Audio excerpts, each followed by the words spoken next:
إن الحمد لله نعمده ونشكره ونعوذ بالله من شرور أنفسنا ومن سيئات أعمالنا من يهد الله فلا مضل له ومن يضلل فلا هادي له وأشهد أن لا إله إلا الله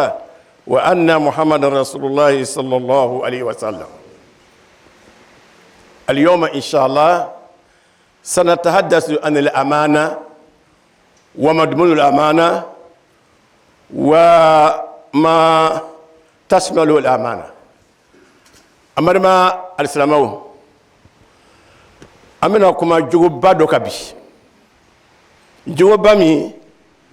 ni Allah tanaka adamaden dan o jogoba ni ay soro mo kelingelen bela joni abe falima araba ko ko al amana ayre nana atta jula kana ko laminiya me jula kan la ko danaya a wi ko bay adamaden fe danaya do be bor muleka فالأمانة هي الحقوق المتعلقة بالذمم إبادة اللامي مباكا هرما مباكا وكاكا لا تنع أي ربولو تغمي وهي دنايا لا فرق بينها وبين أن تكون حقوق الله أو حقوق عباده وهكذا أكلا أدمانه تالي سوا ukanga korsamulo ikana mogo jamba ikana mogo libu ikana kuma fo son lam wala so mital ika jignyuma la bela jenika uyanta yi aw hukuka li ibad hukuka allah tanata hake selimu fardalika uke akenyama selamaya ka ko munyini fe bela jenika kenyama ni ko ke ikala dana mogo ni ko ke ikala amine Allah tana yerefe wala marama amanikala anyini be fola sallallahu wa min sama awjaba Allah lil muslim an yakuna aminan fi kulli tasarrufatihi ala ka nyini sama fola ke islamai ya walibe ya barabe ikumat ko be obeke lamane yakoi obeke dana koy muna amadama ni dana ya bolika ikala ini bigambe kaka ni dana ya bolika kalontige malu ya tekila ni dana ya bolika mogo libu malu ya tekila ni dana ya bolika mogo tenya tikina foyi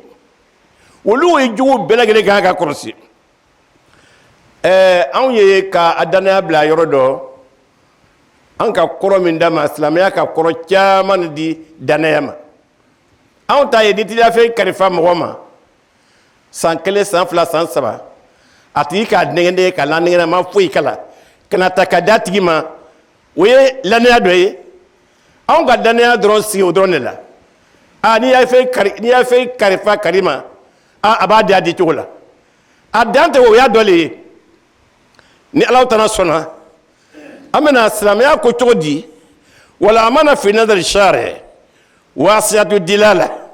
وهي ترمز إلى معاني شتى مناتها جميعا شغل المرء بتبعيته في كل أمر يوكل إليه السلامية نحن كو الأمانة دنيا كدام ولا كم منو إيرجا السلامية كو iroja ikachogo bela jelinke ko no karfalima ko chama karfala adamade made ni ga damade ni ka mo won via krosi silama brebe la ta fanfe fe mi bolo be karfalima ni tate na folo mi bolo karfalima felo ya mina kanya ni ka mina kanya ibeke dana mo yi furu muso mi karfalima karfalo itate demu dinima karfalo itate ikala mairie itate de ikala président de la République itate de karfalima le kuya mina kanya lodo be boy mais na do karfalima ni islamiyya ta karfai rasul sallallahu alaihi wasallam anani hadisaye mimi na kana kuma no wala nye rasul ko cogodi kullukum ra'in wa kullukum mas'ulun an ra'iyatihi kila ko alayhi salatu wassalam ko ay kelen be ay be ko misigbela ko mi saragbela misigi ye misi kemedima ku ya gbangbe ka do worela ni wora nana kase misiti bina misi jatemina na to ni ma do sunyana ni ma do bola ko misigbe ka kenyama adini ma chokomi ka gbete ka da israma ni ko ke ika kubake ikala aminu ikala dana moye al imam limamu yere e bi sila mo mu nyafe ade kiyama sili bita ni o mo le lawo limamu ga yere ko sane watebe mbesele gila wante sele gila wa me chokodi fini menga na be sanya lawa itse gidi lo mo nyafe ku be sele ni woluye kasoro ala ga fe mu ini efe obe madafa eta de ko mo yedirke babi kana idaka di kuma kan noyma o tede ingini gato ako belagele yasele wati belagele azawju mas'ul an zawjatihi furuche ibita yini ngi musula ako misembe ni musuku man naso ka do ni sebiye do fraka ni setiye afoyma wallahi inse ko fle wi ke tiga fana hal natro akado tagi isete ko le boye e boyira musula me kana wari jogonu te katra fedi musuma ba de usula ni ko ke ite laminuye ite dana moye fana maw anga chuo bela ken gesa kano jakangel dana moye al imam mas'ul an ra'iyatihi الرجل مسؤول عن مرأته الخادم مسؤول أيضا أمدا إني بلا جلنا mais en fait anga lamanaya danaya anga krokelen dama ato branya muamulo kusre ule braga sobe ka nyanamaya nyamuamulo wa ihmalul amana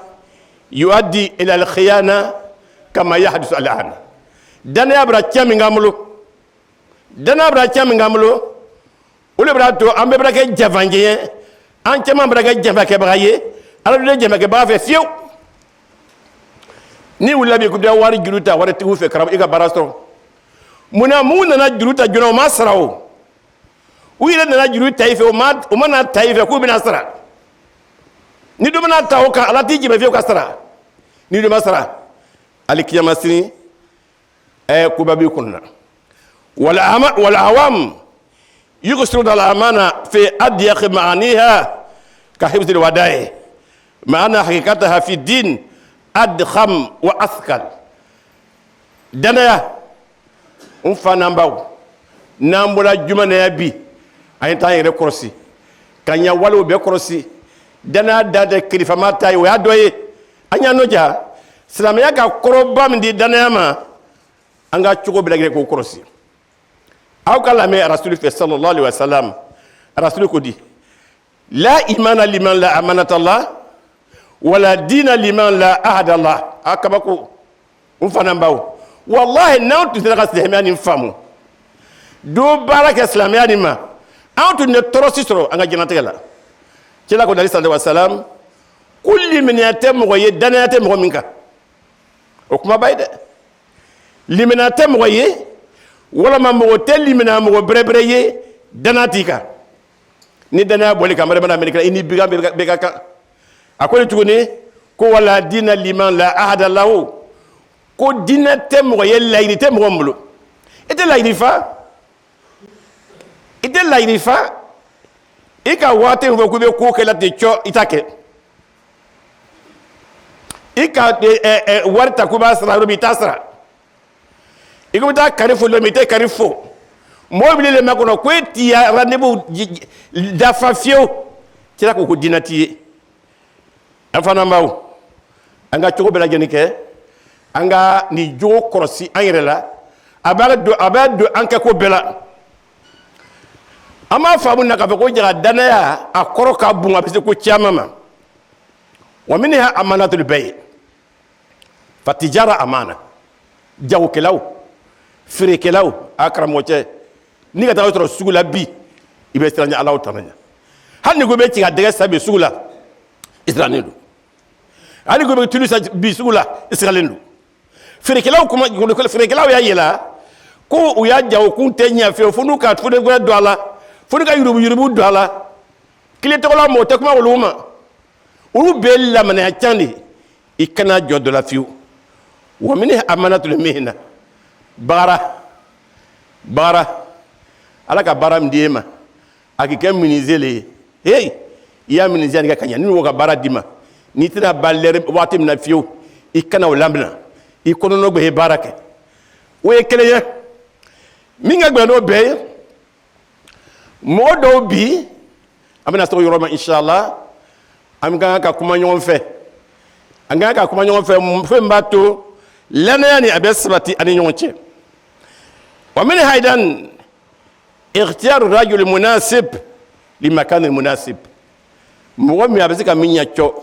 ايو بلاي مين تمينيا يكونو بلاي دي ولي سريبه انغابي ابراك بلايا ني ديمبي كولابي ابولا ني ديبلوم بادوي انانا كراموتي عليا مغوي باي ate bara minya fiu aya mugobaya baba mugoba lelo aba fa ko kabla oblasila kramuje de ama policier ke ate droit lo ate foilo ko ka policier dirige do kana me ni konkuru kramuje demzo mata gizame ke mu ga gizame ke te cho aka mi sebe te cho aka mi so te cho ayo dama munana mo dama abata tabla barada do londo atano baranya docteur afana fle wati jana ye anana ye ko abijaya kana abijan fa police mutunun dola mutunun bu fe ka du doire alika to bu kan to me kunu ke police ye dunya fe kala tula fo tula ko yo ko se momu mbo baraka la uka dana chake uka be sabe ka jamana francha al madaris عند الامتحانات وكذلك عند مقابلات التوظيفيه gizamu be ga demission bolo be sigale no bi diplôme rebe chairman kumbi obira uka ke komna o mo soro utrado dagwala ko bra nyamu adama do bra yawli muna ambe ka danaya bo yere kale o komi o kamingala ala o tanan na danaya bo ambe ka akala segeye wa yote mo silatuni mfana mbaw wallahi na dunga se anya salam yani ka karaka lon abe mangutu fula be jogo mi ni na fe ko jogo kana ko ke ante se fiu o ko ame to demandi anga dinanima onde la ka foya ngo karamo che dem sodo afate islamaye fani yere te islamaya fe muna ale ka son chama la islamaya ni julawi tinga julawi le islamaya kumba e kolvaria arabu le islamaya tigi ya nyana jinganya fe ama fo nga dem saw nyina mo be France na Amerique duna o kana arabu fle o jogo fle wiye islamaya karakalo ka islamaya tanawlo wolu ikana ta chestro dolomi na kube dolomi ko arabu jega dolomi ikana ta jula chestro jula soro kolvaria abe ka dolomi kube dolomi muna jula chembe dolomi aka dana takabo ayireka dana yire akuma juna na min foka gbeleya wi kalmatu shahada ne ko la ilaha illa allah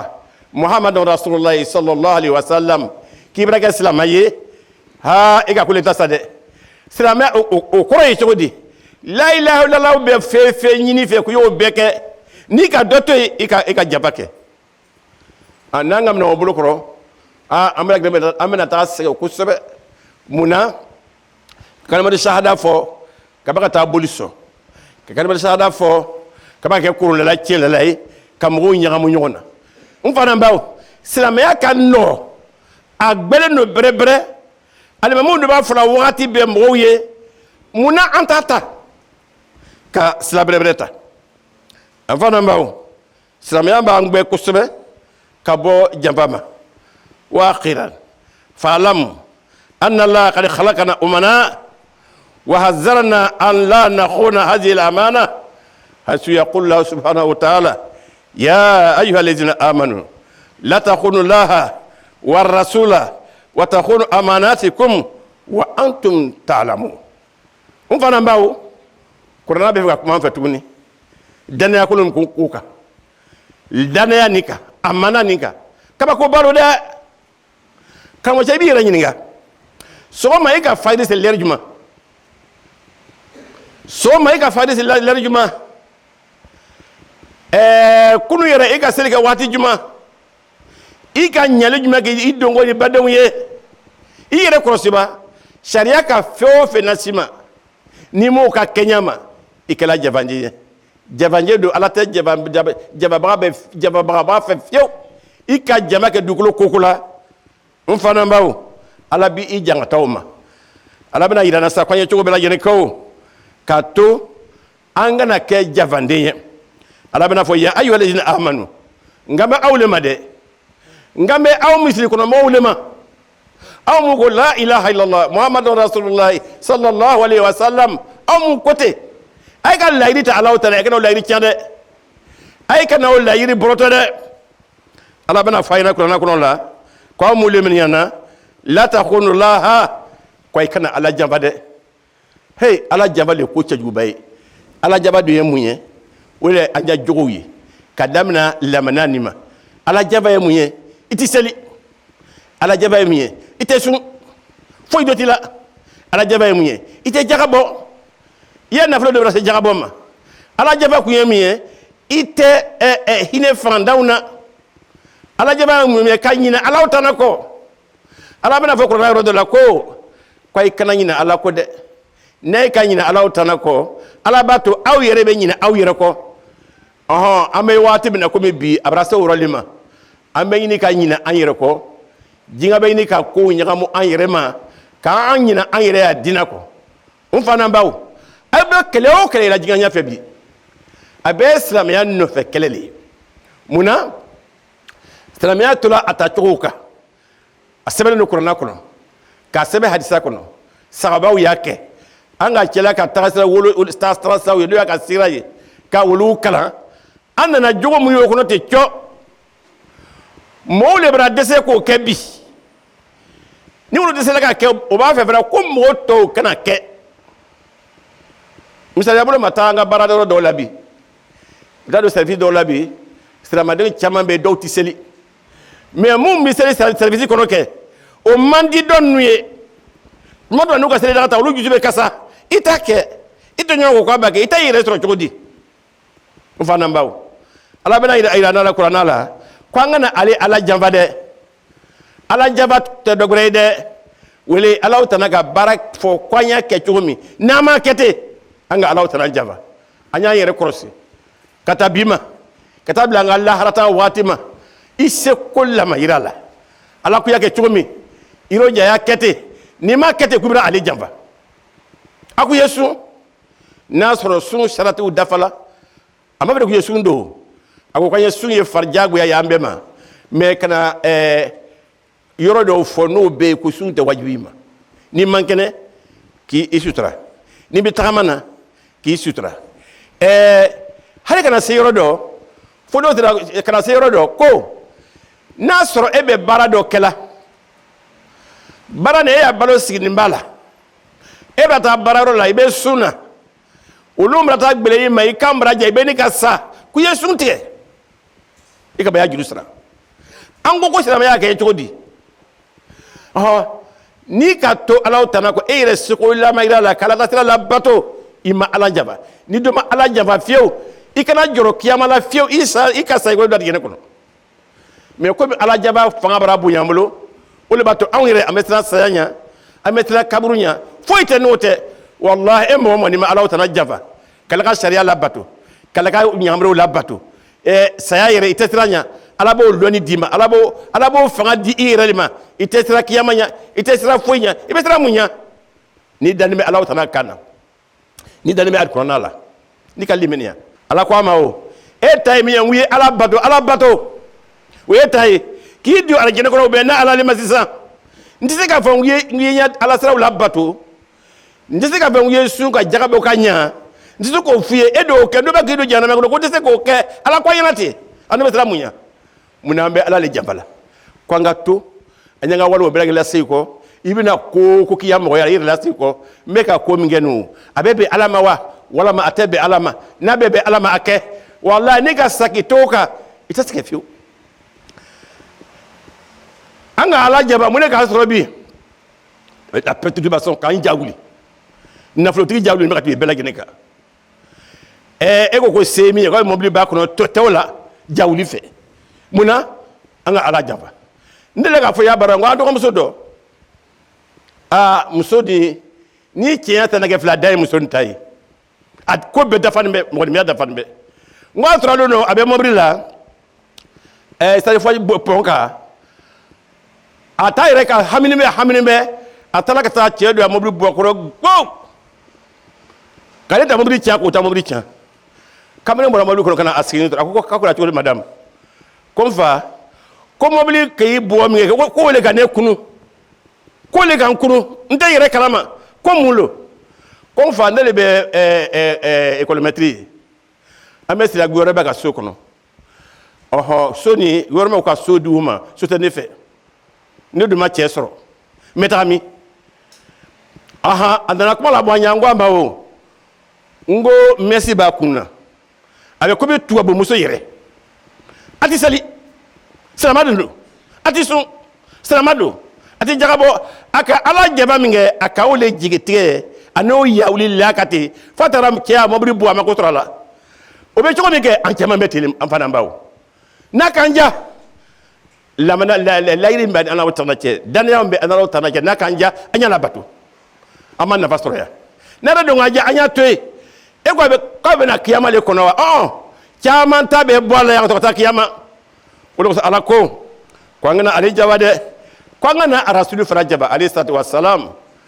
arasulu di ka ala jaba ka ban arasulu jamana ka ban o arasulu alayhi salatu wa salam ale le bɛ yen silamɛya kuma sigi bɛ cɛ ka taa olu alikuranna ye mais kuranna ma fɛn bɛɛ fɔ walawala ɲɛ ala de ka lɔnniwale cɛ alayhi salatu wa salam ka na to walawala aw ye an y'a faamu ni ma ala ka ala jaba o arasulu fana i ma sɔrɔ la kɔnɔ o janfa o a kɛra cogo di jaba bɛ kɛ jaba bɛrɛbɛrɛ ye ala ko kuranna kɔnɔ yan la takhunu llaha wa rasula wa takhunu amanatikum aw kɔrɔ cogo di to mun dina ma ala taala bolo kɛbeliya o kɔrɔ le ka fɔ ko an ka ala janfa n'an n'o ala janfa an tɛ ɲɛ suma fiyewu diɲɛ nin kɔnɔ yan an tɛ ɲɛ suma fiyewu diɲɛ nin kɔnɔ yan adamaden n fana b'aw an kan k'a lɔn k'a fɔ adamaden danni ka bɔ fɛn fila de la tuma min ala bɛna adamaden dan a ka kɛ bɔgɔ le komi bɔgɔni denw n'a fiyɛ a dɔw wele ka kɛ fɛn ye o kɔrɔ ko adamaden danni bɛ fɛn fila de la fɛn jɔnna o ye bɔgɔ ye o ye matériel ye a tɔ kelen ye o ye ala yɛrɛ ta ka fɔɲɔ ye o fɛn fila bɛɛ adamaden kɛra adamaden ye o fɛn fila bɛɛ ma ko bɛ dumuni la farikolo komi bɔgɔ a ma ko bɛ dumuni na dumuni bɛrɛbɛrɛ i ka dumuni kolon kɛ dɛ n'i fana ka dumuni kolon kɛ i b'a dɔn i yɛrɛ ma komi banaw bara wara cogo min na bi an bɛ fɛn min dumuni bi o ni kunun fɛnw tɛ kelen ye baga de bɛ kɛ ka fɛn bɛɛ lamɔ bi angɛrɛ de bɛ fɛn bɛɛ la bi simi de bɛ fɛn bɛɛ la bi bana min bɛ tun bɛ cɛkɔrɔbaw min na olu bɛ denmisɛnw min na bi munna an ma dumuni bɛrɛbɛrɛ di farikolo ma an ma dumuni bɛrɛ di matériel ma min b'a juguya o bɛɛ tuguni ni min b'a na ten o ta dumuni ye ala bato silamɛya diinɛ limaniya tant que o tɛ nin na kɛ nin tɛ sabati fiyewu a tɛ sabati fiyewu n'a kɛra o la bi o dumuni fɛn fila k'an m'o di farikolo an ma farikolo ta d'a ma an ma ni fana ta d'a ma a kɛra cogo di ni banana farikolo banana o le sɛgɛn bɛ an kan bi ko an ka cogo bɛ lajɛlen k'an fa n'an baw an ye lannaya jogo bɛrɛbɛrɛ lo an y'a ɲini ka kɛ an yɛrɛ la lannaya komi k'a fɔ cogo min a bɛ daminɛ i yɛrɛ ma fɔlɔ i ni ala cɛ k'a sɔrɔ i ma furu kɛ e ni ala cɛ i bɛ diinɛ min na mɔgɔ mun tɛ silamɛ i kana ko suma olu ma ala bɛ bɛɛ harijɛ ka nafoloba di bɛɛ ma a b'a di mɔgɔ min tɛ silamɛ a b'a d'a ma a b'a di silamɛdaw ma ala ta sɔli tɛ k'u bɛ diinɛ k'u tɛ diinɛ na a bɛ bɛɛ sɔ bisimilahi rahmani rahim arahamani kɔrɔ de b'o ye n bɛ nɛɛma di bɛɛ ma bɛɛ ka kan fɛ nɛɛma la mais rahimi o kiyamata ye o tɛ di mɔgɔ ma fiyewu fo de kɛ silamɛ bɛrɛbɛrɛ ye o fana b'aw danaya nin n'o ye amana ye an ka cogo bɛɛ lajɛlen kɛ an kana ala janfa an kana rasulu janfa alayhi salatu wa salam an kana an yɛrɛ di ɲɔgɔn cɛ fana janfa layiri mini mo ja dafa jurum mila asara nasara seti na fo ingeni yira ala ta foyi ke yira la ire ingeni yako wala fana bawo mon be nyasi malmati sa wele ko limini ya juna dane ya juna ni be ki yire koroshala ele ko la ilaha illallah muhammadun rasulullah sallallahu alaihi wasallam e ko fu dala kaba ika layiri do ta ini ala che ika layiri ba do ta ini ala che ikana nyina tuno ko layiri fa lolo ni ko sella allahu akbar ibe ka layiri dafa seri farla lurbe ni ki lo akringle be ko allahu akbar ala be do gure kiye muna ika layiri mi ta ika fa ni sugolo na iba kete na sebiye ni ka na fo se jaka kata jaka ma be akete ni eji kana ndo yima akete o beke iko fefenge ibe ka layiri be ni allah ta'ala chani ko la ilaha illallah muhammadur rasul ibe ko le fate afana ba wallahi ni ka ke layiri tiye kike amana tiye kike mo aminu ye ya mo ya branya ya jinga branya ya kiyama branya ngambe ro mnabi wo bana le ba bela jelena anya no jaka frake ayo jaka frake karoche amena bosisa amna tanga barawla anga sanga baradaro iroja barada min dini mate choya ka kenyama misali abulo mamgo chama be ubuga barade tenye boy ton tenye sokono amole kuma mina tuma be bor barade ndo be na jigi musoka uba son dafo deni mo la yoroja babra mali abla burkina abla niger kana abena kana barake ka na ndo ni fo be ko ay ko wa loro sangro wala mo wa ta karo kono aba fo ma ko mi wari garde rota de fe nya wari garde sambe na ba kana ke million ngene kana ko beke wari tesro muso patron muso bulu ka di denima aka tonye foi de manju ko se tonye la jamba wole be la ba tonye lilema anga tonye li ko mo nyafu ya ko sebe kam misali ya chama fo alaya ni ka tonye ke jaba be na jaba do be mo la se jahannama ni allah ta'ala sona anga barobu sona watna tawla أقول قولي هذا أستغفر لي ولكم استغفروه إنه كان التواب الرحيم. الحمد لله رب العالمين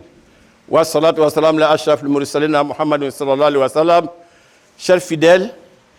nous avons précisé un comportement, un caractère que Dieu a préféré que tous les fidèles acceptent, que tous les fidèles appliquent. C'est la confiance, c'est la loyauté. Quand tu perds la confiance dans ta société, tu deviens autre personne. Que c'est lui? Non, c'est un fautif. Il ne va pas faire. Il espère c'est rendez-vous. Ça, c'est banni en islam, c'est les frères et sœurs. Une fois qu'on a prononcé Kalimat la ilaha illallah, Muhammadun Rasulullah sallallahu alayhi wa sallam, on a signé un engagement entre nous et Dieu. En laissant ça, en oubliant ça, ça, frères et sœurs, tu deviens autre chose. C'est ça qui est nos problèmes aujourd'hui. Nous ne respectons pas du tout l'engagement. Révisons nos comportements, frères, pour que nous soyons des bons musulmans. أقول قولي هذا واستغفر الله واستغفروه إنه كان توابا ربنا آتنا في الدنيا حسنة وفي الآخرة حسنة وقنا عذاب النار ربنا لا تزغ قلوبنا بعد إذ هديتنا وهب لنا من لدنك رحمة إنك أنت الوهاب ربنا لا تؤاخذنا إن نسينا وأخطأنا ربنا ولا تحمل علينا إصرا كما حملته على الذين من قبلنا ربنا ولا تحملنا ما لا طاقة لنا به واعف عنا واغفر لنا وارحمنا أنت مولانا فانصرنا قبل الكافرين فعسى ياتي بفتح أمر مني فيسر ولما أسروا فرصة النادمين لا إله إلا أنت سبحانك لا كل الظالمين اللهم لا أسر علي يسرت بنا في التيسير كل أسير فإن تيسير لا أسر عليك يسير نسألك التيسير والموافقة في الدنيا والآخرة اللهم ربنا هب لنا من أزواجنا وذرياتنا قرة أعين واجعلنا للمتقين إماما إن الله ملائكته يصلون على النبي يا أيها الذين آمنوا صلوا عليه وسلموا تسليما سبحان ربك رب العزة عما يصفون وسلام على المرسلين الحمد لله رب العالمين وأقم الصلاة. Effectivement, le sermon de l'imam est assez édifiant. L'imam aujourd'hui nous a parlé d'une vertu, qui est la loyauté. Il a d'abord, dans un premier temps, défini la loyauté comme notre capacité à inspirer confiance à ceux avec qui, n'est-ce pas, nous vivons. Le respect de nos engagements. L'imam a ensuite essayer de nous faire comprendre que la loyauté devrait pouvoir se traduire par notre capacité à considérer que tout ce que nous avons, en fait, est un don de Dieu et que Dieu nous a confié ses biens, ses postes. Que nous soyons directeurs, que nous soyons responsables politiques ou administratifs, nous devons pouvoir rendre compte de ce que nous avons fait, de ce que Dieu nous a confié. C'est aussi cela la loyauté. Il a fini par dire que tout musulman, quand il prête le serment, la kalmat shahida, la ilaha illallah, Muhammadur Rasulullah, c'est un puissant engagement qui devrait pouvoir l'amener à avoir un comportement juste et droit. C'est ce que j'ai retenu du serment aujourd'hui de l'imam. L'imam, nous avons l'habitude de l'écouter chaque vendredi. Et aujourd'hui, il a parlé de l'honnêteté, de la rigueur et comment on appelle, le caractère du musulman. Il faudra que le musulman soit sérieux avec lui-même. Il faut qu'il ait l'honnêteté, il faut qu'il soit correct dans tous ses engagements. Et il a même précisé que quand on prend un engagement et qu'on dit Muhammad sallallahu alayhi wa sallam, une fois qu'on a pris cet engagement, on doit le respecter. L'imam a prêché sur la confiance. Nous avons retenu que la confiance est un des comportements que doit avoir tout musulman, tout bon musulman. D'abord parce que nous avons la crainte de Dieu et Inch'Allah, il faut avoir peur du lendemain qui nous attend nous tous. Donc l'imam, moi j'ai retenu qu'effectivement chacun d'entre nous doit faire en sorte que son retour à son Créateur soit de la plus bonne des manières. Et pour cela, tout acte que nous devons poser sur cette terre doit être dans la confiance et dans le bon comportement. Ce serment, à mon sens, portait sur l'intégrité, sur la sincérité du fidèle. Et je pense que c'est un très grand thème. Ce thème seul peut être développé pendant des mois et des années.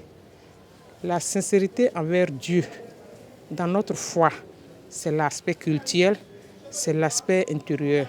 La sincérité envers nous-mêmes, par rapport aux vices, par rapport à tout ce que Dieu a interdit, que nous devons nous interdire. La sincérité envers autrui, ça c'est les rapports sociaux. Tout a été déjà dit dans l'islam. Si nous nous en tenons à ça, je pense que le musulman serait l'homme parfait.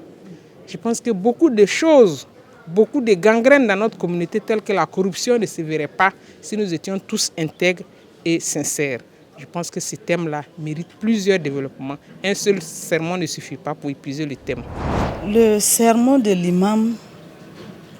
était d'une portée capitale. C'est-à-dire qu'il a parlé de la confiance. La confiance découle de la sincérité. Alors je prends un hadith qui disait que quand le prophète, notre prophète bien-aimé Mohammed sallallahu alayhi wa sallam, a effectué le voyage nocturne, il y a des gens qui ne l'ont pas cru. Mais son ami, Abou Bakr Siddiq, a dit quoi? Il a dit que si Mohammed a dit qu'il a effectué le voyage, il a effectivement effectué le voyage. Ça, c'est une marque de confiance. Alors, il faut la confiance en toutes choses. Il faut la sincérité en toutes choses. La sincérité, c'est la dignité de l'homme. Quand on n'est pas sincère, quand on n'a pas confiance en quelqu'un, c'est que cette personne n'est pas digne.